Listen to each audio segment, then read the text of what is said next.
Hi there. Welcome back to Green TV and another edition of Meet the Solutionaries, my series where I talk to those in the forefront of their respective green fields. Often, not always, it's about climate change because that, of course, is the mother of all eco challenges, making all the other ones worse, or certainly most of them. And we are coming off at a very exciting time and kind of treacherous time, and we just had midterm elections and that was a mixed bag, and we're just wrapping up with COP27. Green TV is not there, but we have people in the field, so to speak, and I'm very excited to have someone who just returned from Sharm el-Sheikh, COP27.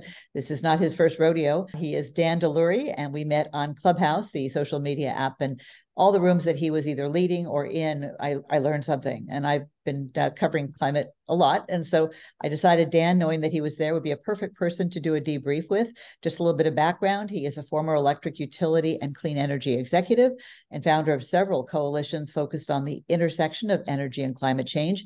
Presently a senior fellow for climate and energy at Vermont Law and Graduate School, and a consultant to governments, corporations, and nonprofit organizations. I'd say that pretty much makes you an expert. Welcome to our program, Dan. So good to see you in person, not just this little avatar on the audio app that is Clubhouse, where both of us have been too busy to frequent of late. Good to see you as well, Betsy, and thanks for having me. It's truly my honor, and I can't wait to jump in. So you're literally just back, probably have a little bit of jet lag. Really appreciate you taking the time. Probably haven't had time to really synthesize the last 2 weeks, but tell us your overall impressions. You've been to a few of these, and first of all, just the venue. It was kind of an odd choice. They were saying Egypt, the first time on an African continent, but it didn't really feel like Africa was represented. And Sharm el-Sheikh, I guess, is a resort area, so it didn't exactly feel like real life, but I suppose they wanted to show off their beautiful, proximity to the sea and all that. Right. What were your first impressions? And then we'll get into some of the meat and bones that was, happening and what came out of it. Pluses and minuses. As usual, it appears to be a mixed bag with hopes dashed and then elevated again and then dashed. And John Kerry was trying to do some last minute negotiating, like Obama came in at the last minute, on his horse and rescued the talks. Just bulletin right when we're coming on that John Kerry now has tested positive for COVID. So by the time this is on and our viewers are watching it, it may all be known what happened in the last hours and days of COP27. But we're going to go with where we are right now. So welcome and eager to hear. Jump right in. All right, thanks. Well, as you indicated, I have had the opportunity to go to a lot of COPs. I've watched the COPs evolve. I was at some of the earlier COPs, like in 2009 when Obama first came in, and that was to be the COP to end all COPs. That didn't happen. Things proceeded, and I was there in Paris in 2015, which ended up being a significant COP in that it produced the Paris Accord or agreement or whatever. So Sharm was a bit of an odd place. Most of the COPs have been in an urban environment, and it's put everyone close together. In addition to being close together at the COP venue, as you said, Sharm is a resort city. It's somewhat of a new city, similar to Cancun, which probably more people have familiarity with. And it was a little bit complicated at first. Everyone knowing which shuttle bus to take, because it's very much a sprawling city, a lot of mileage between resorts and so on. But anyway, people got used to that and some of the other logistical problems, which I probably don't need to go into at this point. But the first few days were challenging. I heard there was no food for vegans or vegetarians to be found. Yeah, there was no water, there was no food. Water.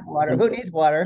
Yeah, no one could find the bathrooms, and the signage was practically non-existent, and there was no way to really find a place that you were looking for. So it was very challenging in the first few days. I mean, it's each year it's different, and this one was different as well. But the one thing I guess I'm able to see is the evolution of the COPs. When I first started going to COPs, There were not any aspects of a expo in terms of having pavilions and a lot of different things going on at once. It was all about the negotiations. And those of us who went to be a resource to the negotiators. And we interacted with the negotiators a lot.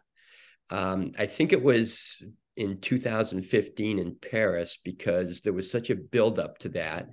And plus more and more people, as well as companies and other stakeholders, were getting involved in or attuned to climate change as a thing. And so in Paris, you had the first development of what I've already referred to as an expo. And so if you fast forward to Sharm, when you ask people how was COP, they might not always be referring to the negotiations, because COP is now a place where the nations of the world and the various stakeholders, corporate and non-corporate, get together. And it's so large now in that respect that there could be 50 presentations going on at the same time. 50 people speaking at the same time. The pavilions that some of the nations host each has their own little theater or presentation area. And so that has gotten larger each year. And it's an incredible opportunity for learning something new, especially if you step out of your zone a little bit. It's an incredible opportunity to learn about what another country is doing on climate change by going to their pavilion. But what I've seen over the years is that part of the COP become more and more separated from the negotiations, such that a lot of people who go to the COP these days never talk to a negotiator. And I don't know whether that's good or bad, but that's sort of the way that it's evolved. The other difference in this COP, and I think a significant difference, is there were no protests. There were a couple that sort of broke out somewhat spontaneously within the COP venue, which was controlled by the UN. But in the years past, increasingly larger each year, there was a sometimes, youthful led or youth led, but not always. But there was a large protest. And so when you went to the COP venue each day, you were reminded by the presence of that protest why you were there and what it should all be about. And that just wasn't allowed by the Egyptian government. I'm also told it probably won't be allowed next year when the conference moves to the UAE. And it's held in Dubai. Another interesting choice of venue. I heard that the protesters were only allowed to make certain signs, like nothing controversial, just climate justice, period. So that's kind of disappointing. And they were far away from the main action, as you said. Yeah, there was I've called COP an expo, but it's still a case of where it's a UN event. And you have to have a UN badge. You have to be accredited as an observer to go to the COP. And so it's not like anyone can go. And it's harder for a lot of young people sometimes to get a badge to attend the COP. And in the past, they've been able to be outside the COP and make their presence and their voice known. But in this case, that wasn't allowed. And also it was pretty hard for them to find a room in Sharm. It's not exactly a place that's cut out for budget travel. Yeah, and if they're protesting in a bubble where no one can see them coming and going, what's the point? That must have been very disheartening for them. Right. So in terms of the negotiations, just to maybe go back to Paris for a moment, Paris established a framework. And I know that term is used loosely a lot, but in this case, it really was. It established a framework that that was to allow nations to come up with their own estimate, it's actually called an NDC, a nationally determined contribution. And that is what they would ante up into this massive international pool to reduce emissions. And so since Paris, each COP has mainly been about finalizing the rules for implementation of Paris. That's taken longer than it should. And year after year, here we are still trying to hammer out the rules. But that's sort of the way to think about COP in terms of progression from one to the next. The big one here, which of course has gotten bigger in the mind of anyone focused on climate change, is loss and damage. And that refers to the fact that the nations that have to date incurred a lot of the adverse climate impacts and are likely to continue to incur them are not the ones who put the greenhouse gases into the atmosphere that is causing global warming and thus climate change. And so, you've had that be increasingly an issue at COPs, led by a lot of the folks like Tuvalu and other low-lying nations. But the change this year was Pakistan. As you'll remember, Pakistan had some massive out of the ordinary monsoons, and a third of the country was underwater for a long period of time. So the Pakistan pavilion had prominently displayed on the front of their pavilion a twist on the Las Vegas slogan. And it said, "What stays in Pakistan won't stay in Pakistan." Wow. And so they were leading the charge. But again, nations go to the COP ostensibly to cooperate and to, put their national interests aside, and only have the planet's interest in mind. But it's tough to get rid of that national interest when you're there representing your country. And so you have the large, predominantly Western countries who would have to put up this money, saying that they believe in loss and damage, and, they will put up money.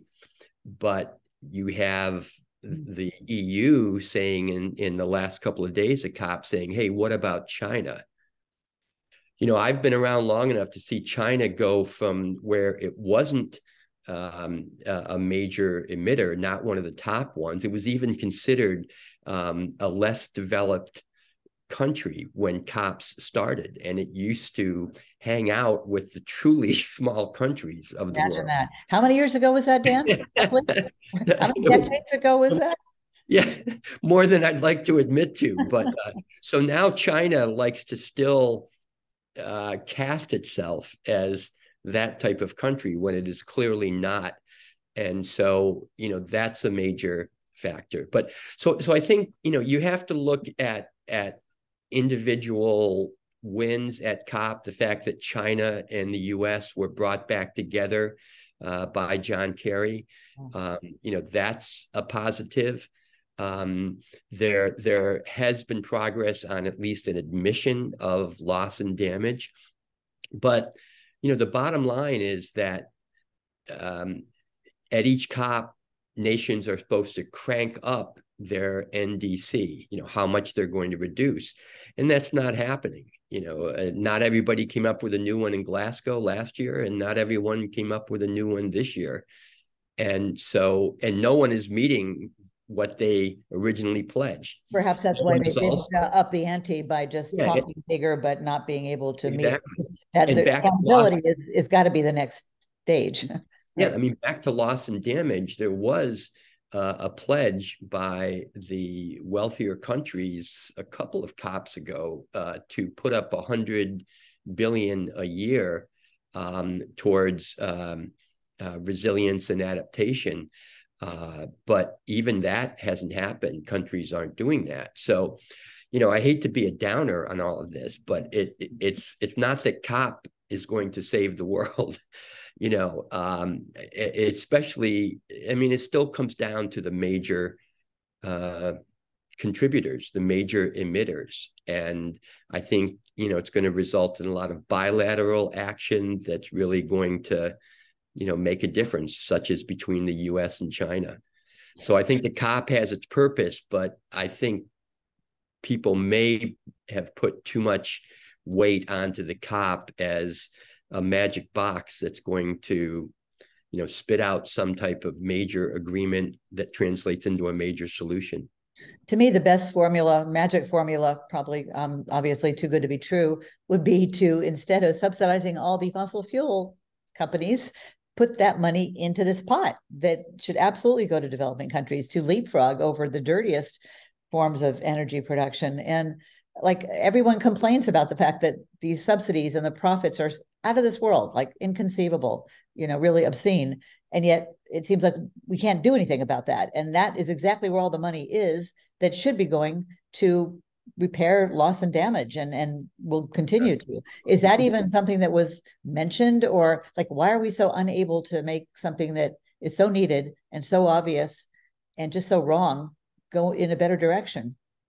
Well, yeah, I'm glad you brought that up, because there's been movement towards, certainly everyone understands at this point the role that fossil fuels play in emissions and in building up the concentrations and all of that. And so there's been a move towards acknowledging that openly in discussions by negotiators and national representatives. But the new thing that is now present is the Russian energy crisis, or I should say the Western European energy crisis caused by Russia. And so there was actually a reluctance at this COP there was supposed to be at one point some language put into the final COP report, sort of saying we have to reduce fossil fuels. And I forget what the exact language is, but I'm not sure that is or did make it, because again, everyone is sort of saying, well, right now it's only temporary, but right now, we do need some fossil fuels to get through the next couple of years, perhaps. Doesn't it seem like there's always something, like it's like, yes, Mother Nature, come on, we're trying to help you, but we're getting by something on high. It's challenging enough, even if we didn't have bad luck. But and Putin is a whole other topic that just generates too much outrage. Every time I think about it, we'll just, like, we have a common enemy. The whole world is fighting a common enemy, or should be, and it's the climate crisis. And to be killing people because you want to grow and you're going to maybe inherit a country that's going to be completely ruined. It's so disheartening, discouraging, despairing that in 2022 we're still dealing with such primitive people and goals when the clock is ticking and the window to act is closing, which will impact everybody, including Putin in Russia. Yeah. The other thing about the COP is,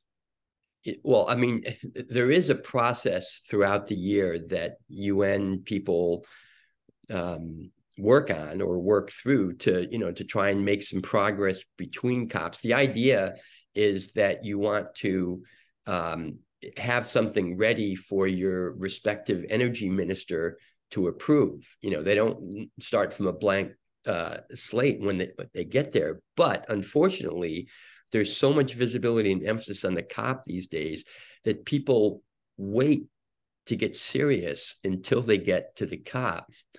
COP should be a year-round process. There should be a separate body that just does nothing but try and negotiate this, in my mind. So that it's the culmination, not the beginning of. Yeah, and here's the case of where that really shone through was when COP26 was postponed because of COVID. Instead of people talking about, okay, well, let's just do it anyway, we just won't get together physically, people said, oh, all right, well, they started talking about the next COP, which was over a year and a half away. And that's when it struck me that we can't use these COPs as too much of a milestone, such that we don't try and do things every day and every week. So, I think the UN should be there was an interesting book that Kim Stanley Robinson called Ministry of the Future. which was out. I forget now. My COVID years are all mixed together, so I don't know whether I read it. I don't know whether I read it this year, last year, or what I read it. But it's got an interesting idea, and the Ministry of the Future. This is a novel, and it's based a little bit in the future. But the Ministry of the Future is a UN entity that exists, and it represents the future, sort of an abstract thought, if you will. And so they don't report to anybody else, only to the future. And so there is someone who is constantly thinking about nothing else, no national interest or no other things to think about. And it would be nice if that really existed. 7 generations, or even the second generation from now, would be helpful to have that primary focus. Yeah. So give us some more impressions. Was it, I know it's getting larger and larger, tens of thousands of people participate. Was it exciting, overwhelming? Did you make new connections that could be transformative in your work? Sort of the on the ground stuff that we don't hear about and can't see unless we're there ourselves. Yeah, no, in terms of it being exciting, yes. I mean, you're mixing with people from all over the world. And there's been an increase in people. I think it used to be all business attire, and now people are dressing like they do in their country, and that makes it visually a much more exciting and interesting place. One thing we didn't talk about, and this prompts me to do that, is the uptick in the presence of indigenous peoples. That was one of my questions. Yes. Yeah, indigenous peoples have come to the COPs for a number of years, but I mean, only just a handful. They really stood out this year, particularly from Amazonia in Brazil. There were a lot. And so I think it was a couple of days ago, I was going from one place and had to walk near the Brazilian pavilion, and President Lula had just shown up at the Brazilian pavilion. So there was a massive crowd, but as he left, a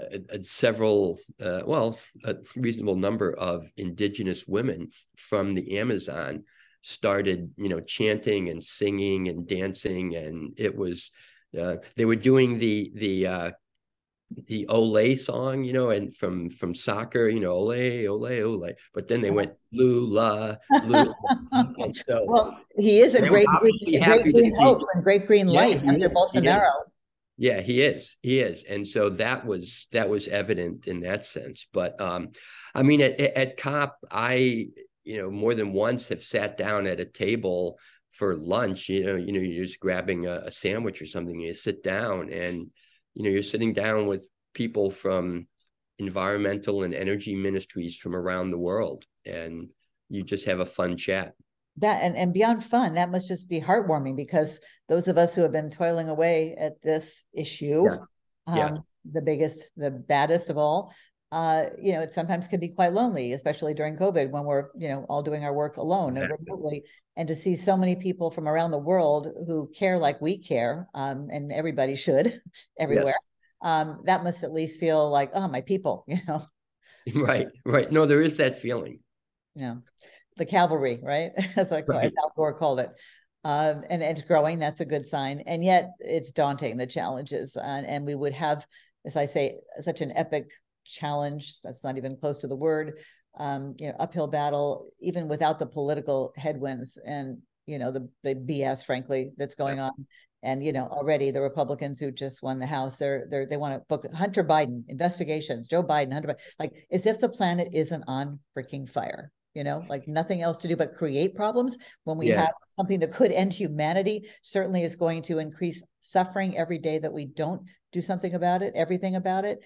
I mean, that is just unbelievable, isn't it? In 2022, that what? Well, one thing, it certainly was. It was much more fun being an American at this year's COP than it was for the COPs during the previous administration. I bet.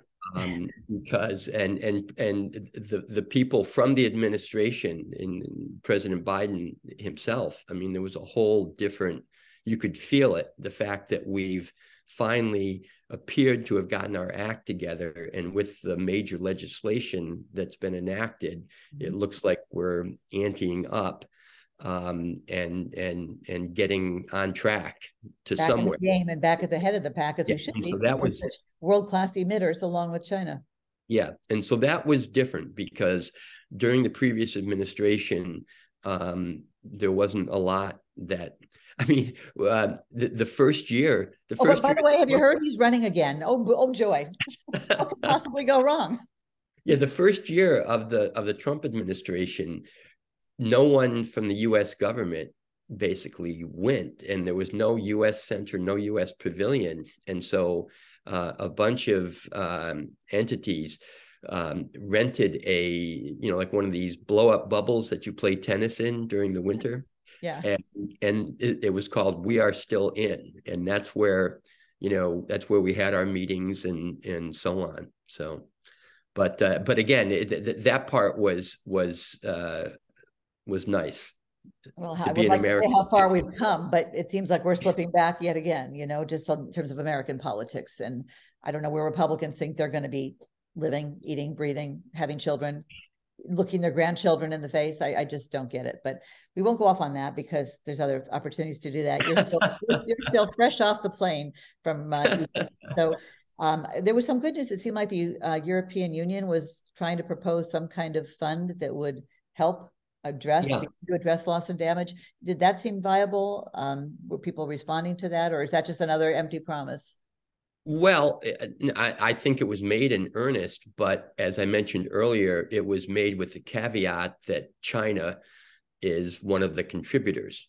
And so, I don't, as of the time that I left, I don't remember China having, maybe even commented on that. But, I mean, it's the proper thing for the Europeans to say, because basically there are the emitters and the non-emitters, and you're in one camp or the other. And if you're an emitter, you can't be in the other camp. And Ed Markey. And you can't sit out either. You can't sit out. Ed Markey apparently said he was going to go back and really, work hard in Congress to try to get some action to put together a fund that would have a formula that would be earmarked, if that's the right word, for these countries. Did you hear about that? Was that No, I haven't heard that specifically. I'm not surprised. I've worked with Ed Markey for a long time. And but the problem there will be the House now being in Republican hands, that I think it'll be difficult to do that. I mean, there are some things the Senate can do that the House can't, but I don't think we can come up with that much money. And I mean, you have the Republicans saying they don't even want to provide assistance to Ukraine at the level that we've been doing. And so I think, I mean, it's early to say. I mean, things are just getting organized. It's early to say. But I think the interesting thing on climate will be that the margin in the House, and I know there are a handful of races yet to be decided, but the margin, while the Republicans have control and they get to run the show with committee chairs and all of that, it's still a pretty small margin. And on something like climate, who knows? I mean, you might have some breakaways. You might have some breakaways from the Republican Party that would support some climate legislation. Wouldn't that be a wonderful surprise? About now, It's so hard to think of any Republicans that are supporting action on climate change. How pathetic is that? What's wrong? Just everything wrong with that. Yeah. Okay, so let's stick with COP27. Would you say that it's accepted that we're going to fly right past 1.5 degrees centigrade sooner rather than later? That seems to be what those who know are saying. I mean, if you talk, and I did, I talked with some people who have been around for a while, and we've seen how things go, and we admit to each other that there's no way we stick to 1.5. Mm-hmm. I mean, 1.5 is it's important that people understand that it's not a target like, like the thermometer for a charity event, as more money goes in and it goes up or whatever. I mean, and we're not trying to reach a target. It's a limit. It's sort of like, all the money in your bank account, and you can't overspend. And so you can't over emit and still hold to 1.5. And so, no, I can say with personal certainty that there's no way. I don't see how we can stick to 1.5. The other thing that the other goal that seemed like a pipe dream, maybe a little more possibility of reaching it or close since IRA, the climate bill, was passed. But we have 7 years to cut our emissions in half by 2030, and there's still, my thing is public outreach and education and media, connecting the dots like they did with COVID. That's still not happening. Still outside of the green climate circles. It's sort of like business as usual. People seem a little low energy, probably because of COVID and inflation and Ukraine, as they should. But it still doesn't seem like this is top of mind in this country, certainly. So how are we going to get there if we don't talk about how we're going to get there? It can't just be up to activists and government promises. What's your sense of that? Do you have faith that the Biden administration, can really lead the way? I mean, they only have half an administration term left, but did that seem to really instill optimism that was reality based, or is that another pie in the sky goal that we can get there from here? I mean, as I say often these days, we're doing as a nation, and you can really say around the world, you can point to a lot of good things being done, the right kind of things to reduce emissions. But it's all about the timetable. And, if you don't do things fast enough, then it doesn't matter that you were doing good things. You just weren't doing enough of them or doing them fast enough. And so that's what it's really all about. And when people make pledges, whether it be a corporation or a nation, that's great, but that pledge really has to be fulfilled before it's real and before you can count it. And sometimes pledges or promises or commitments get recalibrated and, need more time to reach there. And so it's really the clock. I mean, if you talk about doing something good for the climate, it has to sync up with what we are presented by the scientists as a timetable for reductions. And because things have been postponed for so long, our options are fewer and more stark. That hockey stick, challenge. And now our backs are up against the wall. And that's why having any kind of political opposition or industry influence should just be not allowed, illegal, just lock them up, really, because there are people who are not born who cannot speak for the future. We don't yet have a ministry for the future. And just how shameful is it that, with so much to do and so little time and so much delay, there's still active, well-financed efforts trying to stymie efforts and slow down, what absolutely needs to be done. How do you deal with that? That's what discourages me. I think if it felt like everybody, if we were all doing everything in our power, at least we have unity and purpose, and we gave it our best, so we can look our grandkids in the face. But the fact that we're still seeing people in power twiddling while home is burning or tweeting while home is burning, it's so maddening, isn't it? It is maddening. It's the conundrum for the ages, because my son, we had a chat one day about it, and he thinks that people they just think they have enough time to make one more dollar before they have to capitulate or before they have to change or whatever. And so it's awfully hard to get people to give up money. Really, it's really about money, both personal and corporate and national. And yet there's no good money on a bad planet. There's no good anything. If we can't buy, if there's not enough healthy food to buy or water to buy, what good is it going to do? Or right. Air to breathe that's not going to make us sick. But it seems that, in this country, especially, we've just not been good environmental stewards. It's not been something we really valued.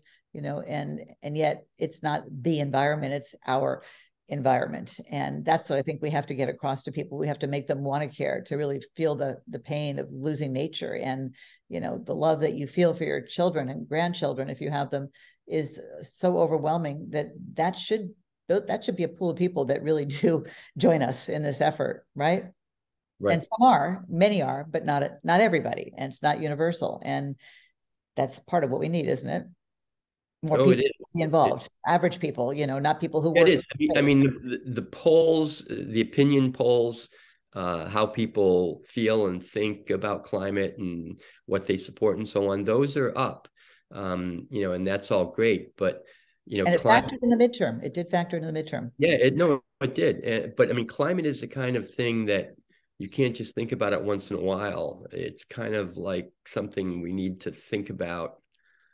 I don't want to tell people they have to be obsessed with it, but they need to think about it. It's not just a thing you think about once in a while. It needs to be pervasive until we get a handle on it.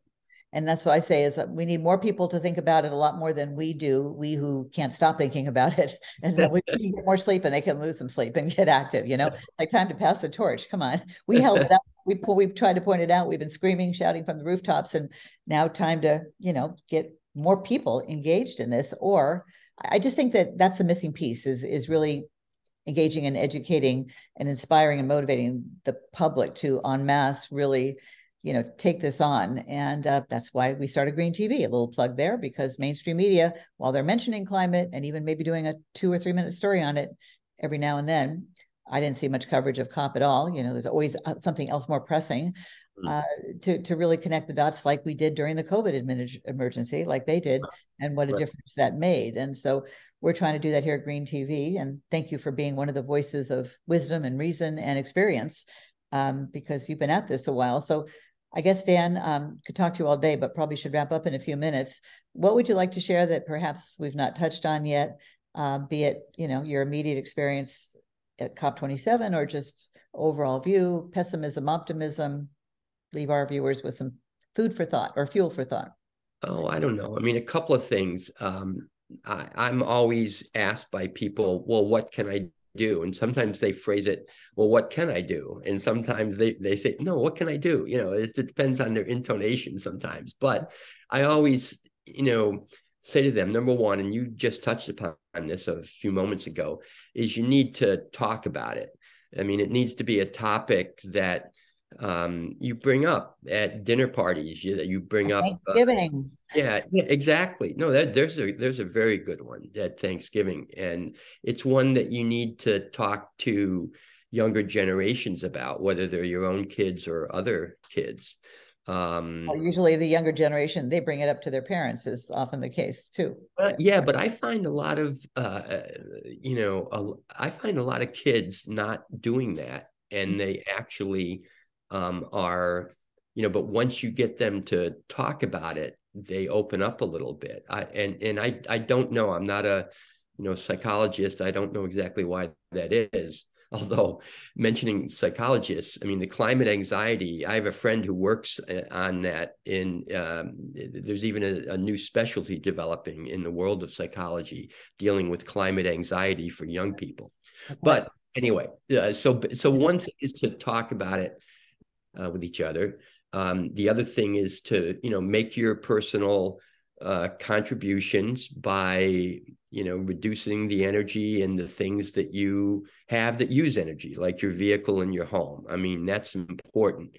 We can't beat ourselves up on that, because it still comes down to the major polluters as to whether we're going to break even or not. But we should all, do what we can. But the other thing, which you also just noted, was we need to become a climate voter. And that means that, having climate probably as your number one screen, because if it's a few things down the list and you're going to vote on other things, then you might not be voting on climate. Right. And some of the other things, we can fix, but climate we have to fix right away. And so you don't want it too far down your list of issues on which you vote. That's right. As President Obama said, there's such a thing as too late. And it's later than when he said that, like 10 years passed when he said that. And it absolutely is. And that's the point, is we got to get this right or nothing's going to be good. And we are so late in the game. And there is so much need to, yes, do what we all can to, I just say the first step is when people ask me, what can I do? First of all, stop wasting food, water, energy, what you drive, any place you have an option. If you're renovating, put solar panels on. There's now ways to make it affordable. If you're building a new home, make it well insulated.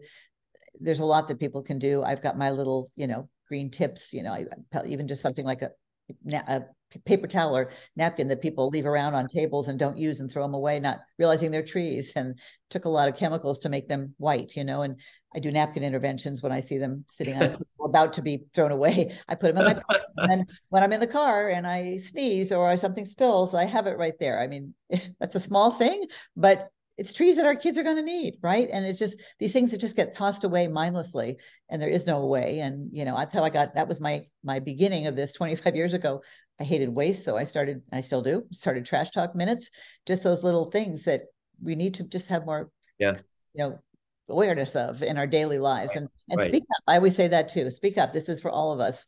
And if you see something, say something so you can save something, whether it's a napkin or, a planet or our sanity, because this is only going to get worse. And as humanity is hanging in the balance, nothing less than that, it is crazy to be ignoring it.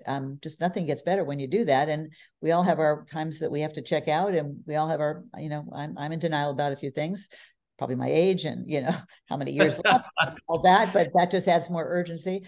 But, this is something that it doesn't just impact ourselves. And, if you have kids or you have a nephew or a niece or anything that you treasure, it's all threatened, and it doesn't have to be. I guess I'll close with this thought. Tell me what you think, that, it's an unnecessary loss if we lose nature, our oceans, our stable, up until recently, atmosphere. Didn't have to happen. We've known a lot in the last 3-4 decades and have not acted. And to me, that's criminal, right? To know what we know and to just go back and, talk amongst yourselves, play tennis, go to lunch, shop, as if there's nothing urgent to do. Because really, the good news is it's satisfying to be part of the solution, right? Feels good. And if nothing else, it eases some guilt. I try to make it fun, look for ways you can conserve, and speak up, because every time I've spoken up where I see the air conditioning blasting where it shouldn't be, that's a big one, gas fireplaces on in hotels in the summer, like WTF. When I speak up, almost always management, says, well, we don't know why we do it. It's just, we've always done it that way for ambiance, or, our clients like it cold, 55 degrees in the Hyatt hotel when it's winter out, like Texas, this really happened in Dallas. Like just try changing the thermostat and see if anybody complains. Try turning off that gas fireplace in July. See if you get any complaints from guests. Like that mindless, we just can't do things the way we've always done them, whether they make sense or not. So that's a low-hanging fruit, but there's still too much of it that needs to be plucked. Absolutely. Well said. Thank you. So what would you like to close with, Dan? I probably talked too much. I want to hear a little bit more wisdom from you. You've been at this a long time, longer than I have, I think.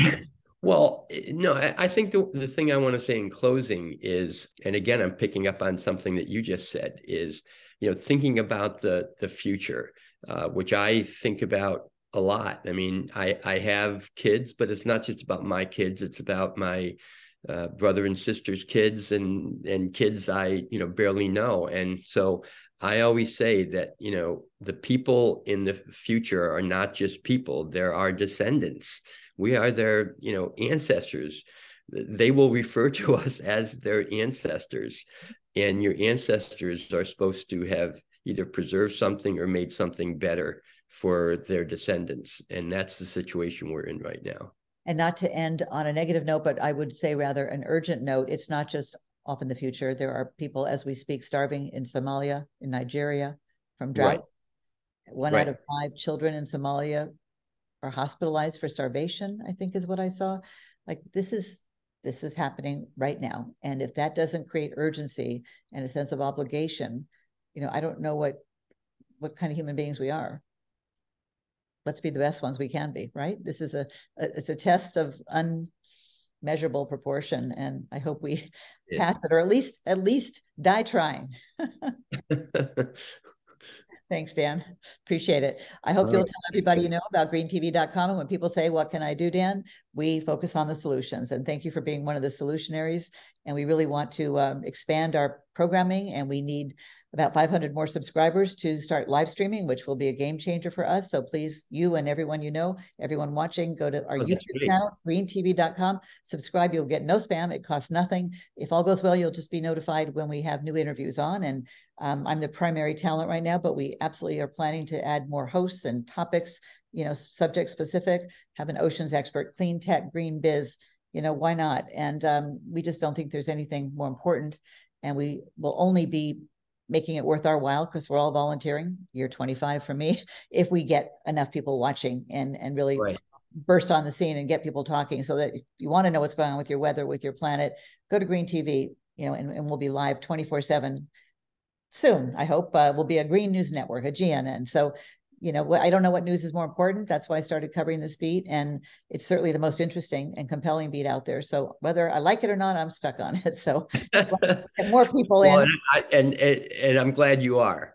And I'm sure I speak for many others in that regard. So most days I am. Most days my husband is okay with it. But, there's something about this that can be quite obsessive. And the truth is, once you know what you know, it's hard to do anything else. But that's a good thing. I mean, when I talk to young people, I say, whatever you're going to do, put a green twist on it, because you'll have a secure future, because we're going to need you if you incorporate sustainability into whatever it is you're planning to do. So thank you for what you're doing, and really enjoyed having you, and we'll have you back again. And you came with a pretty optimistic message, I'd say. And let's hope that more comes out of this COP. That does it for this edition of Meet the Solutionaries on Green TV. And we really appreciate you telling everybody you know. Again, only those who eat, breathe, or drink. Everyone else can go about their business, about our program. And please subscribe to our YouTube channel. We promise we're going to start live streaming, and we can expand our content and output exponentially. So please help us do that so we can help you.